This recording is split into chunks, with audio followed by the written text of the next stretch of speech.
बिहार में 35-40 वर्षों में पहली बार अगर कोई पलायन और रोजगार की बात कर रहा है तो इसलिए कर रहा है कि प्रशांत किशोर ने, जनसुराज ने वो मुद्दा बनाया है। जिन व्यक्ति का आप नाम ले रहे हैं, कांग्रेस के नेताओं का या तेजस्वी का, ये लोग तो यहाँ पहले से भी राजनीति करते रहे हैं। आज से नहीं, 20 साल 30 साल से राजनीति कर रहे हैं। इनके मुंह से तो कभी आपने पलायन की बात नहीं सुनी।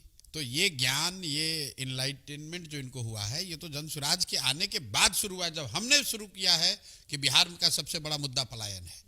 बिहार का सबसे बड़ा मुद्दा यहाँ की ध्वस्त शिक्षा व्यवस्था है।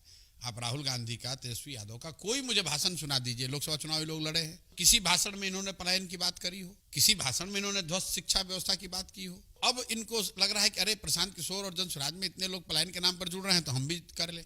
और वो देखिए, करे उससे कोई नुकसान, उससे तो फायदा है। यही तो जनसुराज की ताकत है, जनसुराज की जीत है कि बिहार का चुनाव अब इस पर तय किया जाएगा कि पलायन मुद्दा है कि नहीं, और उससे भी बढ़कर कि पलायन को रोकने का किसके पास प्लान है।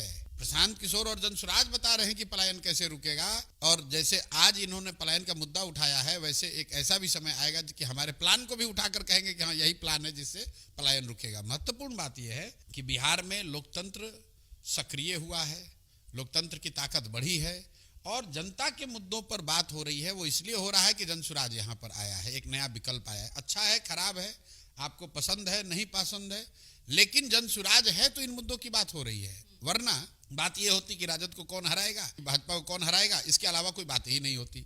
और जनता भी घर में बैठी रहती कि भैया विकल्प तो कोई है नहीं, लालू को अगर नहीं देना चाहते हैं तो नीतीश को।